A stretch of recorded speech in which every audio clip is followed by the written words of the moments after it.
Greetings from Snake Mountain Boat Works on Wednesday, January 24, 2024.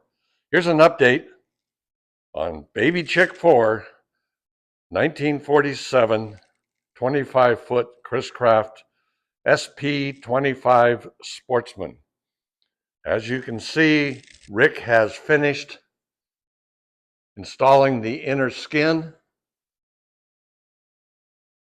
And yes, some of the plywood is up a little bit, but remember, these strips are installed, bedded in 3M 5200 along the bottom frames, and the battens in between, and then they basically float until we put the external skin on. The chine planks are off both sides, as should always be the case when doing a true 5200 bottom. But what I wanted to focus on today and have Rick sort of take us through how he does it. We commented earlier that we wanted to save all of these Hullside planks, but doing so involved releasing all of them. So Rick has been working, starting at the gunnel, releasing the top 3 planks. He's got a little bit left to do, 1 plank on the other side, and then we will stop releasing planks for a bit and X-brace the inside of the hull so that when we remove these last 4, the hull doesn't rack on us. So I thought we'd walk down here and ask Rick to talk to us about all the fun he's having removing these planks. Okay, these, as you can see, they're all corroded, and it's because of salt water, and which makes them very difficult. So you can't use a screw gun. You got to take them all out with a screwdriver. By hand. By hand, and because they are the soft brass.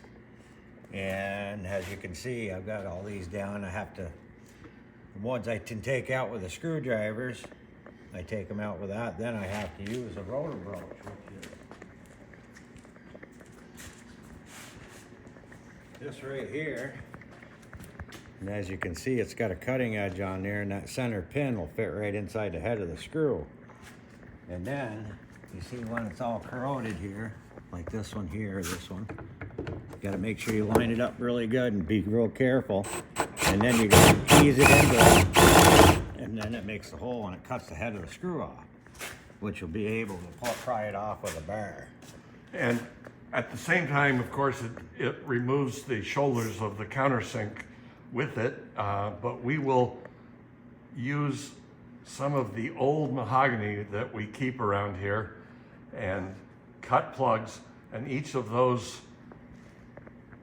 countersink holes will be filled and glued tight and will give us a surface for re-drilling them with a pilot screw, a pilot drill, and put the shoulders back in. So, and as you can see, it is a very tough job to do. You got to really take your time with it, because if you don't, you're going to end up ruining the plank.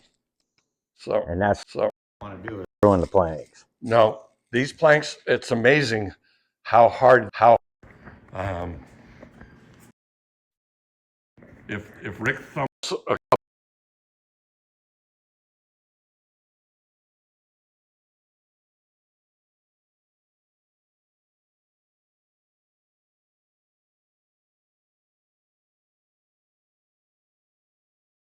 bit of work to do on each side with those planks, but everything else we will be able to save and put back on. So when we're finished, her decks and her hull sides will be 100% original.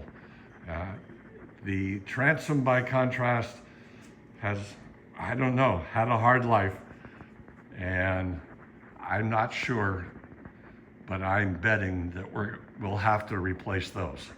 So Rick will keep releasing, and once we get this last plank off this side, then we'll brace it and go back to taking the final 4 off of each side.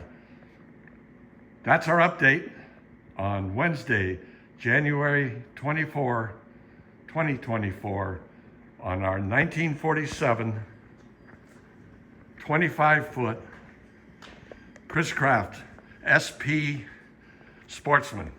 Thank you so much. Bye-bye for now from Snake Mountain Boat Works.